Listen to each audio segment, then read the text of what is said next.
friends, how to find your tribe.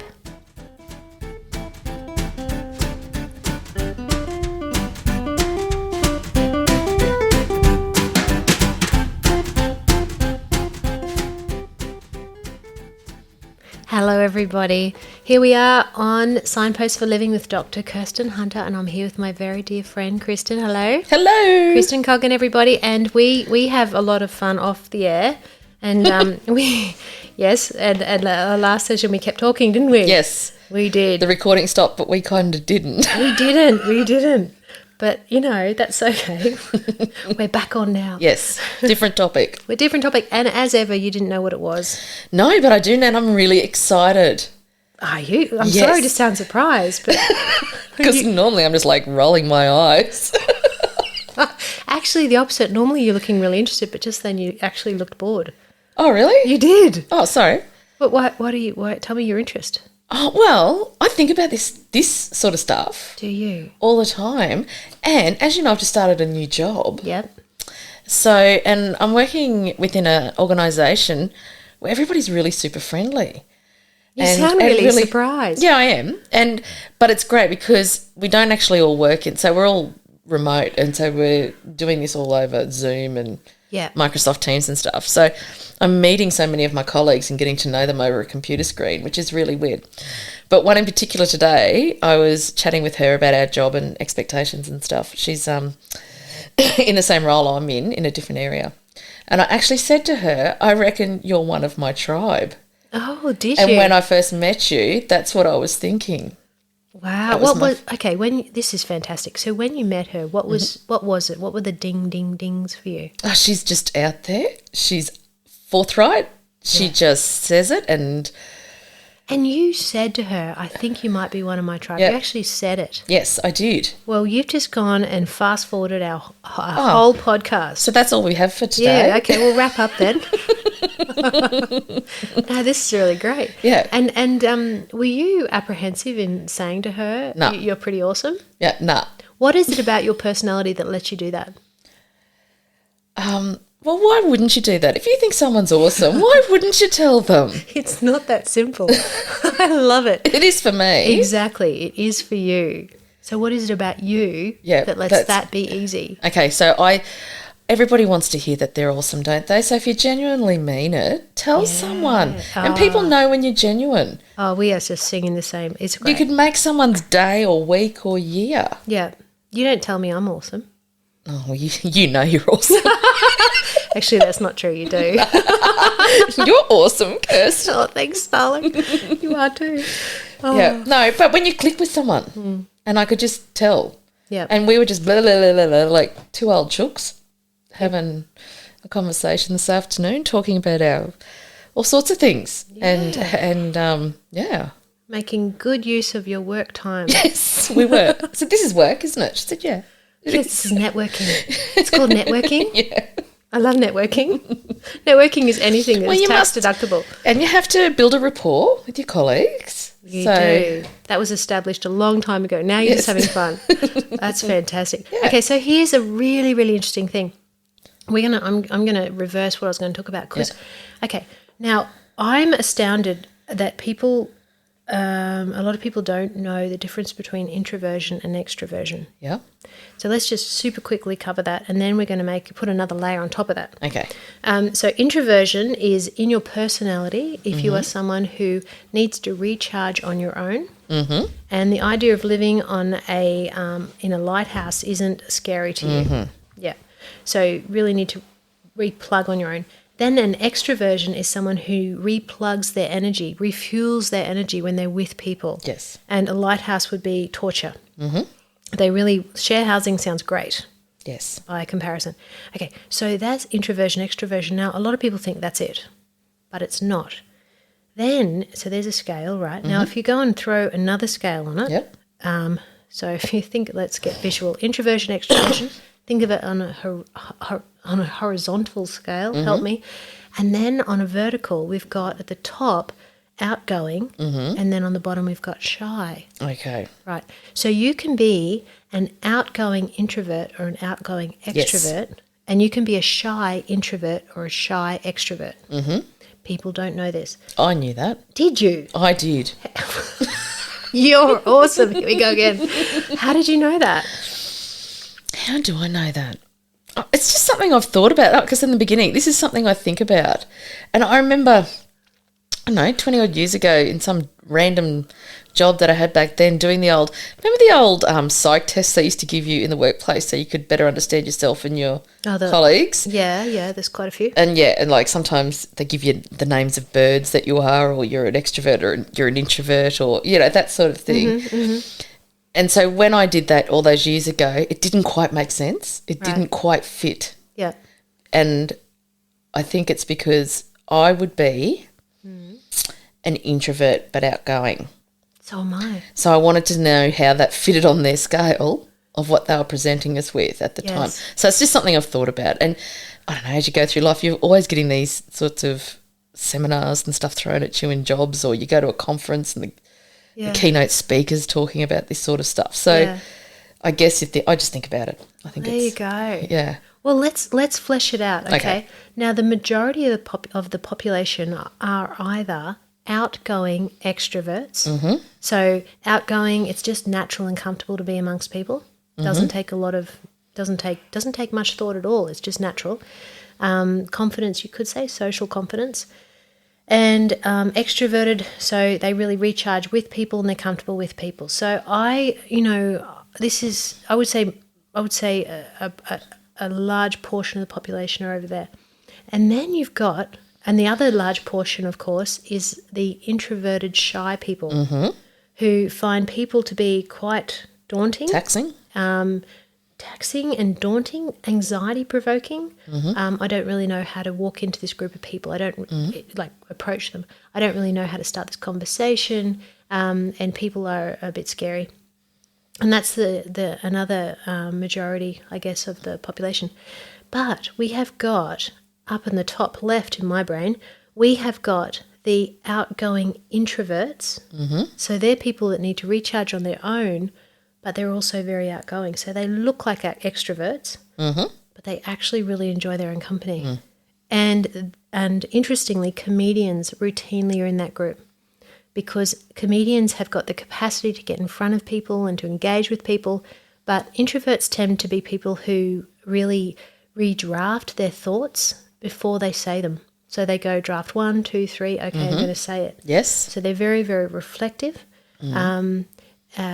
Very introverted. And an extrovert, typically they will say it and think it at the same time, an extreme one, so a lot of foot in the mouth with that group. Can you go from being one to the other as you mature or age? You definitely move around based on life experience. Yeah. Definitely. Yeah. Definitely. Because I reckon there was a time in my life when I was the full-on extrovert, outgoing extrovert. I really have seen that. I've seen that people really morph based on life experience. Yeah, definitely. And life has whittled me down over the years. No, it has grown your substance and your self-reliance. Yes. Yes? Yes, that's it. Yeah.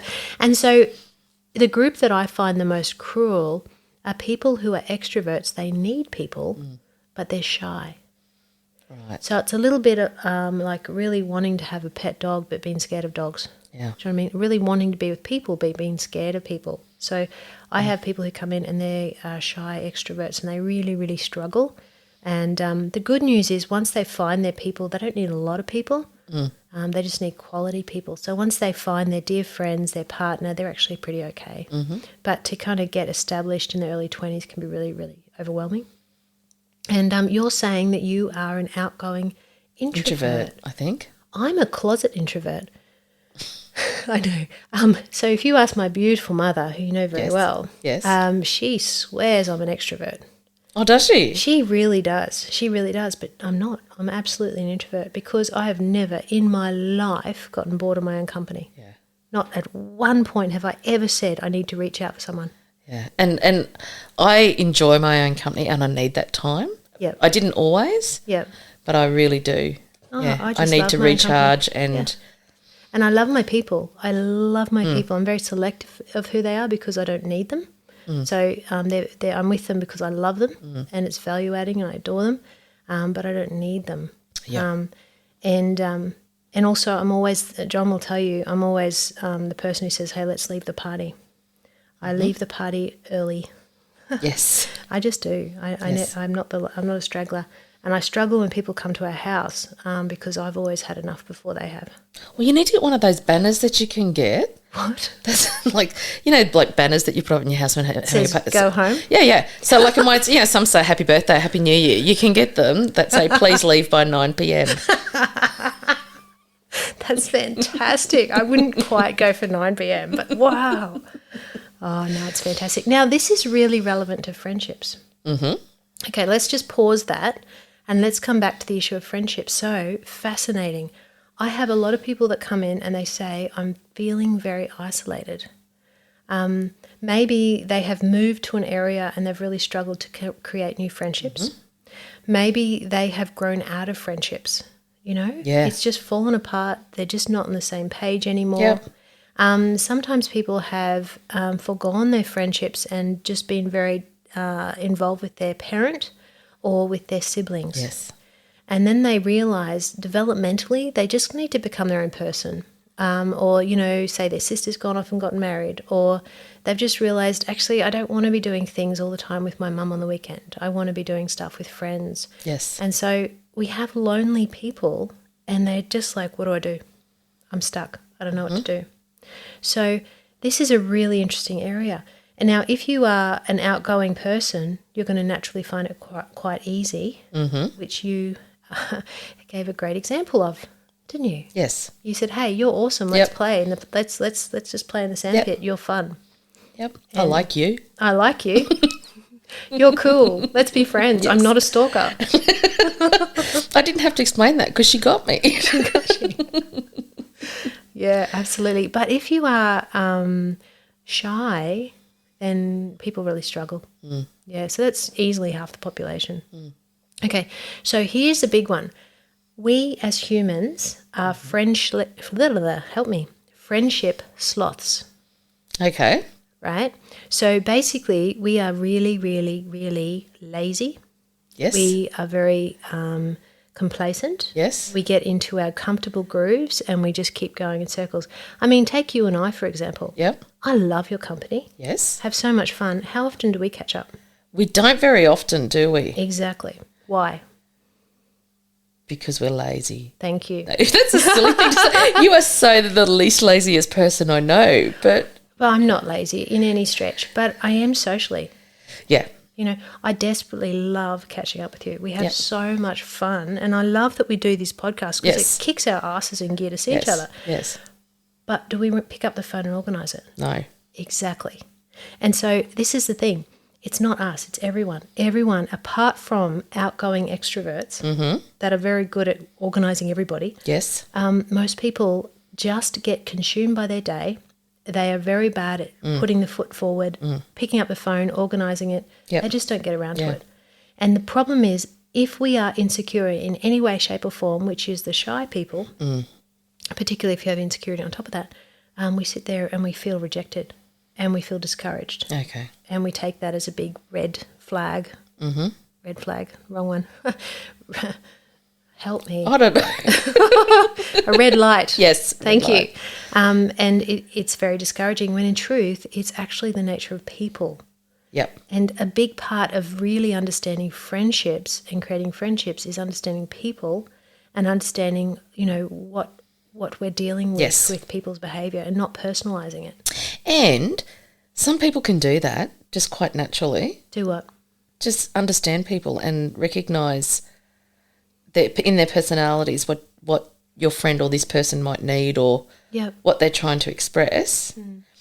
So, I think I'm pretty good at that most of the time. Yep. I have a 16-year-old son who has no idea, and he shouldn't. He's a 16-year-old boy. Don't want to stereotype anyone, but learning curve. He's not meant to be on top of his game with this stuff. Mm. But I have these conversations with him all the time, just trying to think about how other people, the messages that people are trying to tell you without saying anything and reading other people. And so it's perspective taking, putting yourself in their shoes and trying to understand what's going on. Yeah, and, trying to explain to him that, well, mate, this isn't what they really mean or that sort of stuff. And it's a bit of a skill, isn't it? Not everyone. Absolutely, absolutely. And, I mean, hang on, I'm gonna pause myself because otherwise I'll jump in too far. Okay, so first of all, a lot of people will say, I'm lonely, I want people in my world. And then I say, okay, what effort are you putting in? Yep. And the first step is to say, I'm going to prioritize making friendships. I'm actually going to put energy in. So they're wanting friendships, but they're not putting energy in. That's not going to work. No. So that's the first point. The second thing that's really important is I don't want to preach about this, but the profound protective factors of having friendships. When we have a tribe around us, our mental health is just going to go up. We're feeling supported, we're feeling connected, we have that sense of community, we have the supports when we're having a tough time, we have people to come and celebrate our milestones with us. We as human beings are designed to be part of a tribe. Yes. And so many people are isolated. It's really interesting. There's a lot of sociological studies in Japan with how isolated people in some countries, and Japan being one that they're studying. Right. And really talking about people being on islands and how isolated they are and how acutely depressed they are, high levels of suicidality. Well, that's what they're saying at the moment with COVID and stuff. Well, yeah. Like people who are in lockdown and have been time and time again now. Well, people are getting really isolated and mentally struggling. Incredibly so. And it's fascinating talking to people. The introverts are like, giddy up. No problem there. I know I should have contact with people, but I'm actually really quite content. The extroverts are going stir crazy because they're just so isolated and getting quite depressed. Yes. So, it's a study in introversion. They're not getting their energy. No, they're not. Well, unless, of course, they've got people in their home that they can connect with. Yeah. But there's so many people that would be living by themselves. That enormously so. Absolutely. Even me, who likes their own company, and I need my own space to re-energise and put my ducks in a row and get things organised. Yeah. I would find if I was in COVID lockdown and by myself constantly, it would be difficult. I can't really speak for myself because I have a family of 7. I have 5 boys and my beautiful John. So I do get time to myself. I wake up at 5 a.m. and I write from 5 a.m. to 6:30 a.m. and that's my time for myself and I really, really enjoy it. But I've never had a stretch. I've travelled a bit and I've really enjoyed that time travelling, a bit on my own. But, I don't know, it's all theory to me. Okay, so the next thing is with friendships. It's so crucial to realise it's about quality friendships, not quantity of friendships. I'm interested in your thoughts on this. I personally prefer one-on-one. I don't really like a party dynamic. No. Because, you're not going to have an in-depth conversation with more than, well, in my mind, 2 people, possible with 3. I mean, you yourself, myself and John, we have in-depth conversations, but and in a party, if it's a group one, you're going from group to group to group. So to me, it's superficial, and that's okay, but not my favourite. So, and it's not an optimum way to spend your time, I don't think. That's just me personally. With all the noise going on, and I like to be focused on the person and interested. I like to have intriguing conversations. I like to collect minds. And, parties don't get to do that. Or get really annoyed when it's so loud you can't hear. I was about to say the noise just does my head in. I feel really old when I say that. We are. No, we're not. We're not. But I feel old. You're right. I feel old when I think, Well, can I just say I'm 45, right? Spring chicken. Okay. And I think I feel about 32. That would be a very accurate thing. And if I look at pictures of myself, I think I look younger than previously when I haven't been as happy as I am now. Yeah. Isn't that interesting? Yeah. So, age is bullshit. Sorry, I just swore. Is that bad? No. But it is. It's your relationship with yourself and your life. Yeah, so, none of this oldie rubbish. And the quality over quantity. Let's get that right. Friendships. Yeah. I've found that that's something that you work out over time as well. Well, for me, a friendship is who would you go for dinner with? That's what a friendship is to me. Simple. Nice and simple. Yeah. Okay, now then we have to think, who do we want in our world? Okay, we're on a shopping trip here. We're bringing people into our world. Who do we want? And, everyone's different. Personally, I look for people who I really admire, who I have good energy bouncing off, who don't have any deal breaker kind of behaviours or values. And I like people who challenge me. Yes. They don't have to be the whole package by any stretch. I've got lots of friends that are all different shapes and sizes. But in their core, they have to be good people, and I have to feel safe with them. Yes. I was just about to say trust is the thing. Yeah. I've had, different friends where I've seen them in different spheres and seen that they might be just lovely to me and wonderful to me, but they're assholes to other people in their life. And I'm like, no, I'm not interested. They just lose my respect completely. And they can say, well, I haven't done anything to you. And I'm like, yeah, no, it's cool. It's cool. But, I just don't like what you're about. Because I'm never an asshole to someone. I'm just not. No. Not in my values at all. So work out what you like, what you want. That's kind of important, and have a high standard, and keep looking. Don't just grab someone. Next thing is be on the lookout. So this is when we're putting in energy. So I'm actively looking for friends here. I'm looking around, and that's what you did with that lady. You said, hey, I see you. I'm noticing you. I'm not going to let you pass. Yep. A lot of people have people come into their world and they say, hey, they're really great, and that's it. Yep. And the point is, if they're really great, hey, how about you go and put in some effort there? Yep. Yeah. So keep an eye, and don't let opportunities pass. That's a big one. Yes. But what to do, and I love your example. When someone does come along, what do you do to not let the opportunity pass? How do you go and put in the effort? Well, I make the time. Yeah. And make a phone call or catch up for coffee, or as today was in a Teams meeting. Yeah. But, what you're saying is exactly true. So what you're doing, I call it put out a welcome mat. Yeah. It's when you kind of say, hey, I'm interested in you. Do you want to hang out? And we love when people show that they see us. Yeah. They see our strengths. They value us. They want to spend time with us. It's Yes. such a lovely compliment. And so many people are insecure and they don't go and put that first foot forward because they fear rejection. Yeah. Particularly if you're shy. It's a very debilitating fear, but they're missing the whole point. People love the gesture. It's like, I fear giving you a gift because what if you reject it? Hey, we like gifts.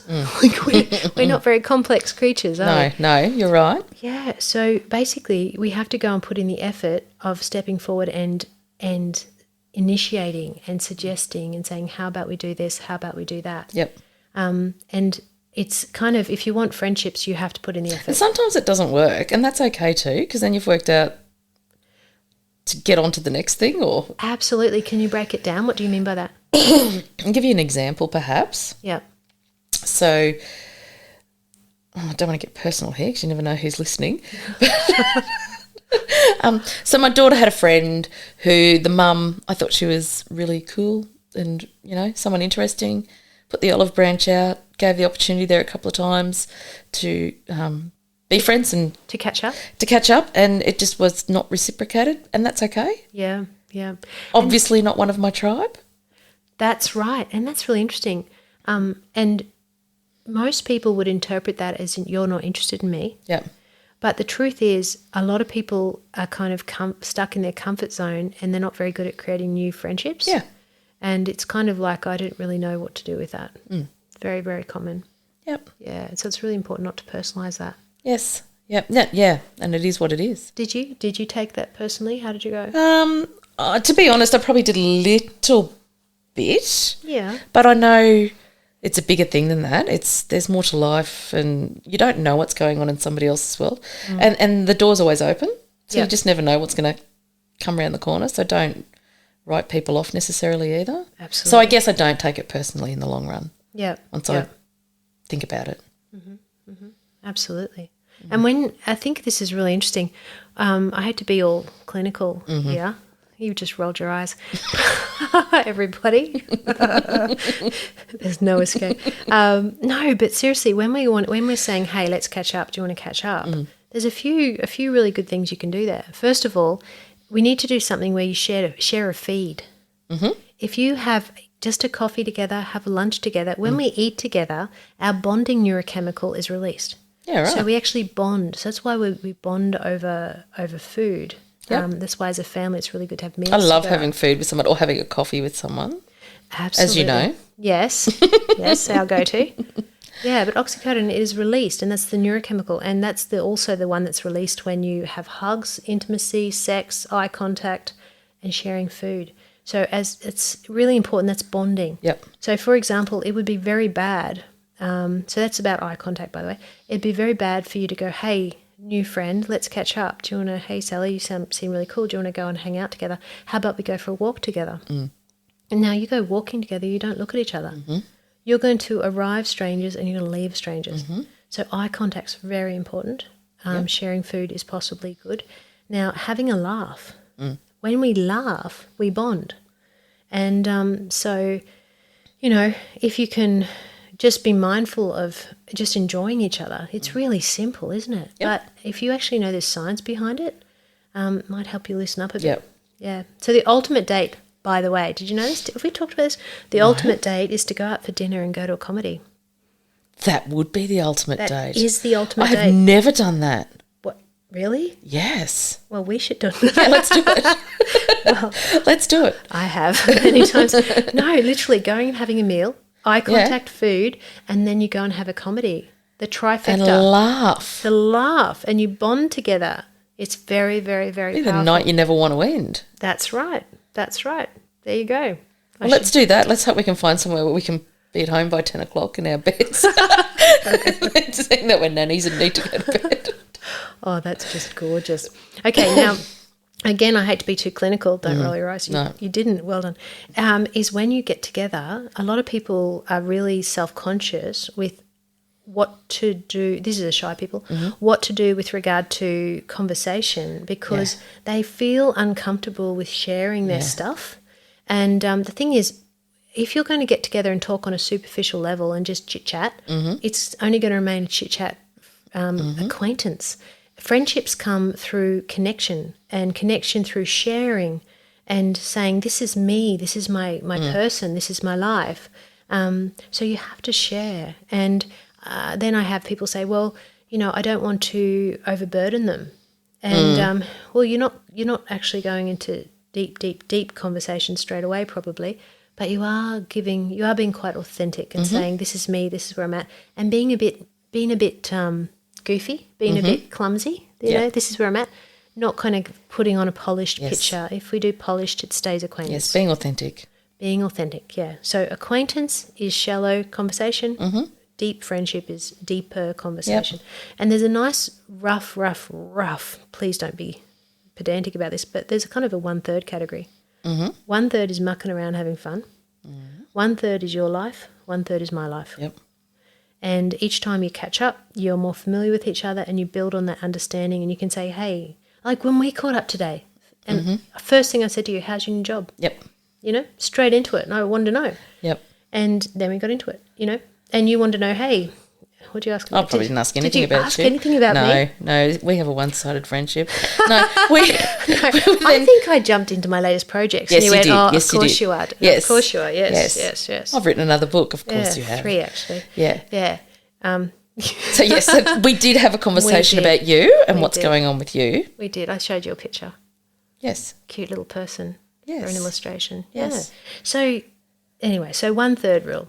Yeah? 1/3 have fun, 1/3 about you, 1/3 about me, and try to open up and share.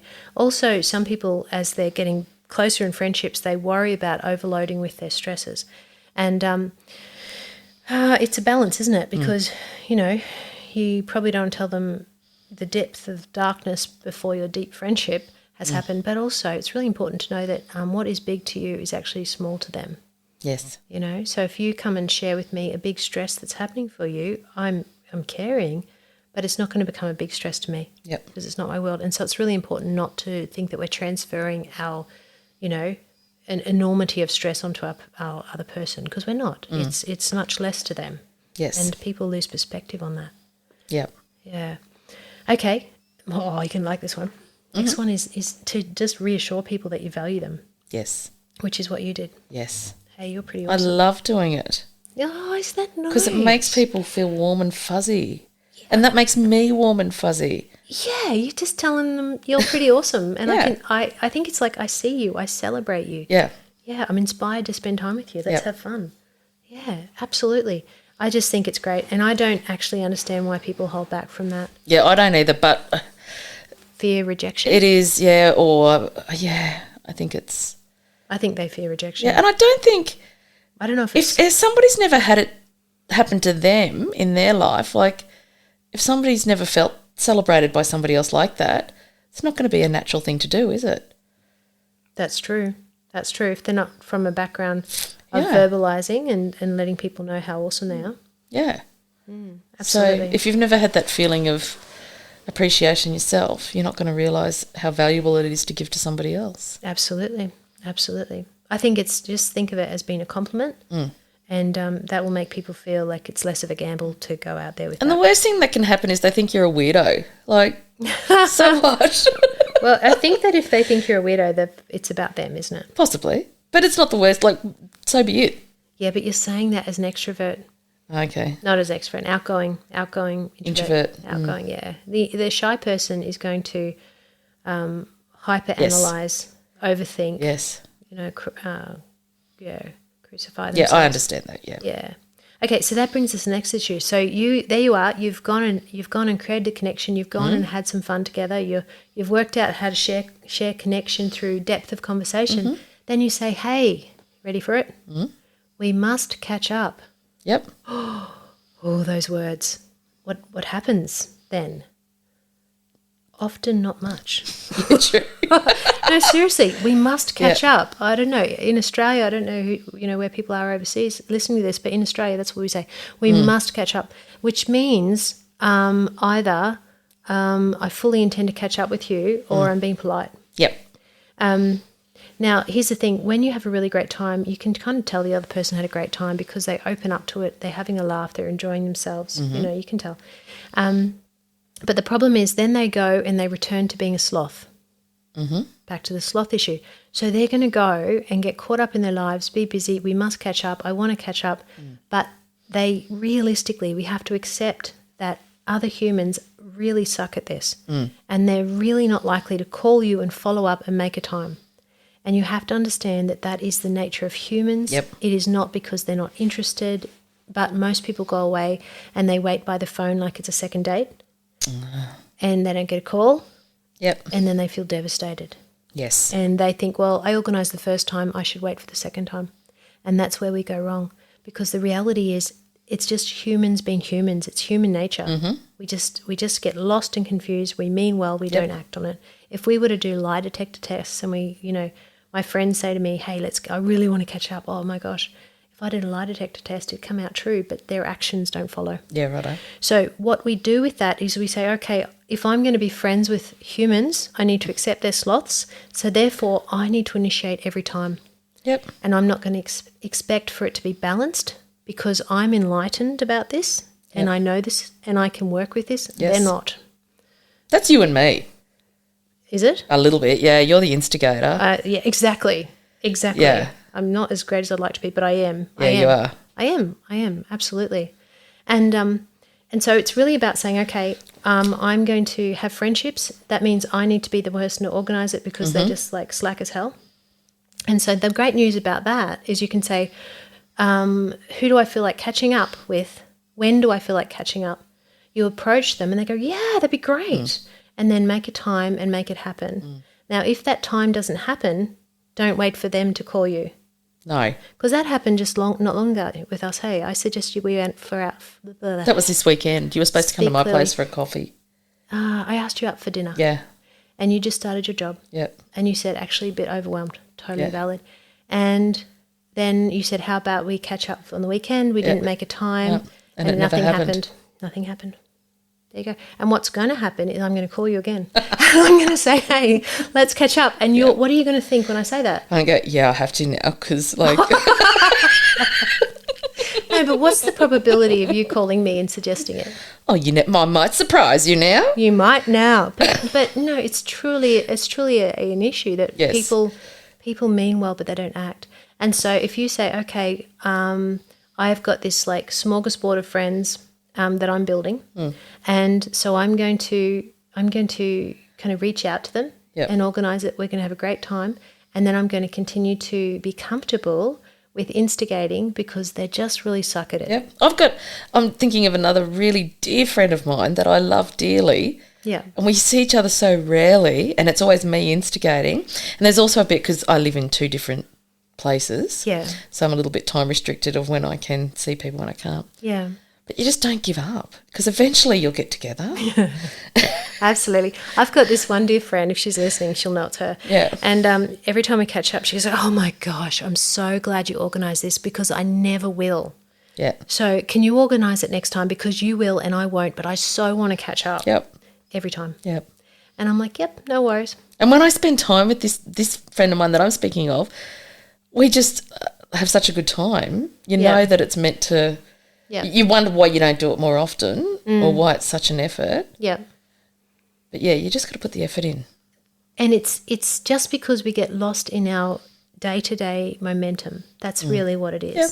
And that's, by the way, why having book clubs, which I call wine clubs. My book club is actually called the Wine Club. That's our messenger chat name. There you go. You know, or people that get together for a sporting thing and in truth they go and have drinks later. Yes. Or just the sporting thing, you know, or people have a special interest group and they catch up. And what those groups do is they organise our asses to catch up, and we need that. So unless you've got these raving, outgoing extroverts that are busy organising parties all the time, and busy organising events, they're the social event people, unless you have them whipping everyone into gear, and if they are getting enough contact in their immediate world, then they're not going to be doing that anyway. We basically have to realise we're really bad at this and create systems. This is a bit embarrassing. You ready for this? Yeah. I was forgetting wanting to catch up with people, and I knew I was. Mm-hmm. And because I am introverted, it's not natural for me to organise this, but I love my people. I love you. I love seeing you. I have so much fun with you, but do I think to catch up with you? No. Right? So that's okay. I'm a sloth, right? Yeah. So what I did is I actually wrote down all my friends. Did you? I did. I wrote them all down. I wrote everyone's name down. Mm. And I put it on the inside of my cupboard door, and I look at it. So you remember? Yeah. It's a really simple That's a good idea. It's so simple. And I look at it and I go, hey, haven't caught up with so-and-so for a while. That is a really good idea because I don't forget people, but I forget to catch up with people. Exactly. But you know what's really sad? If we were to say, okay, you know, I'm 45 now, and if I throw myself through to 85, so 40 years, and if I think to myself, how many hours per year do we catch up? And then I divide that, you know, I multiply that by 40 and say that's the amount of hours we're going to have left together in our lives. It's because we're so slack, it's not a lot of time. No, it's not. And it kicks us in the arse to say, hey, people are important. We love these people. They value add to our life. They're part of our tribe. Don't neglect them. Yep. Understand that we're slack as hell, so create systems to compensate for that. Take the lead. Don't sit back and wait for the other person to initiate. They won't. Don't think that it's going to be balanced. It's not. And just think of yourself as the enlightened one. Yep. I am the enlightened one. Yes. Do you like it? I do. I've never thought of that in my life, but anyway, we'll go with it. Yeah, so there you go. Right. So they're creating the tribe. And I kid you not, people are terrible at it, and we just don't understand the nature of the beast. I've loved this one. Oh, there you go. This is better than the sex one. This is better than sex. Got it. All right. Well, thank you, darling. Everyone, thanks for coming along. Lots of fun. Kristen Coggan, thank you so much. And Kristen's going to read this out, but not like a telemarketer. Is that what I did last time? You did. Oh, it sounded like a telemarketer. Okay. No pressure. I should say thank you. Thank you. No, I say thank you. Go for it. Thank you, darling. If anybody wants to find Kirsten... You sound like that's a surprise. Is that it? Oh, would you stop? Kirsten's webpage, you can find her at kirstenhunterauthor.com. Facebook, she's Kirsten Hunter Author, as well as on Instagram. Twitter, her handle is Kirsten Hunter AU. Her YouTube channel is Psych in Your Car. And podcast Signpost for Living with Dr. Kirsten Hunter. If you've enjoyed us, or not me, her, you can subscribe to this podcast. That'd be fantastic. Thanks, everyone. Awesome. You're gorgeous. Thanks, darling. See ya. Bye.